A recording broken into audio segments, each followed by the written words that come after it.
In this video, we're going to start to look at passive mediated transport. Now, we're going to start by talking about ionophores. So, an ionophore is a protein that will increase the permeability of membranes to ions. And we got two different types. One, we have a carrier, which will take your ion, and with it will travel through the membrane. And you have a channel, which forms a channel for your ions to go through. Both will greatly speed up the transfer of ions because as ions are charged, they don't want to pass through the nonpolar part of the lipid membrane. And each ionophore will only transport one type of ion. For example, vancomycin here only will transport potassium ion, not sodium, not magnesium, only potassium. Now, if we look at porins are beta barrel structures that have an aqueous channel in them. One type of porin is called multiporin, in that it will help facilitate the transport of maltodextrins. So maltodextrins are big compounds. A lot of oxygens won't go through the barrier, won't go through the membrane by itself, so it needs something to take it along. It's made out of 18-stranded anti-parallel beta barrels. Channel looks like an hourglass, diameter of only 5 angstroms. And this channel helps with its specificity by having aromatic amino acids on one side. So all the yellow in this picture are your aromatic amino acids.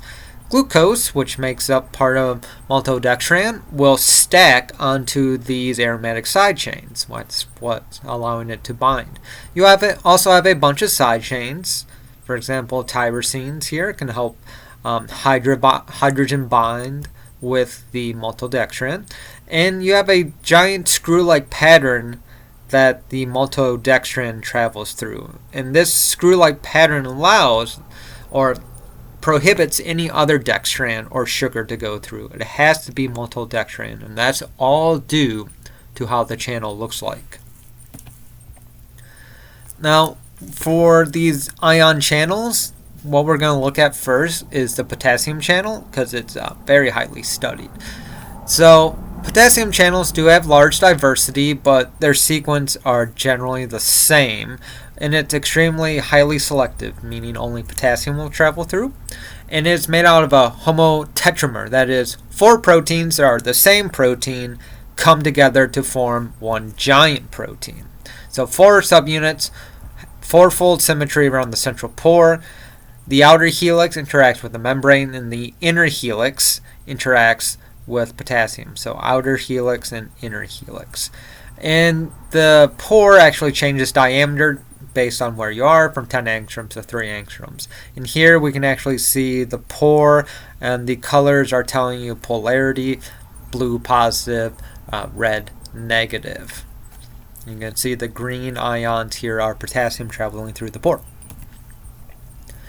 Now, the way that this pore allows only potassium to go through is that it has what we call a selectivity filter. That is, you have oxygens that are forming a ring in your pore, and the only ion that can form around these 4 oxygens is a potassium that has lost water. So once in the pore, we have a bunch of water molecules that will interact with potassium, because potassium actually does not want to be rid of water molecules. That is very energetically negative. So we need to have water molecules in the pore to associate with potassium. And you have a bunch of water and proteins that will hydrogen bond with potassium, and you have this hydrogen bonding network that will pass the potassium one onto another. And it's like a bucket brigade. Imagine that each bucket is like potassium, and that these people are the side chains of your pore. So you're just passing your potassium one hydrogen bond to another, and that is how you are going through this pore. That's it for this video. I will see you in the next one.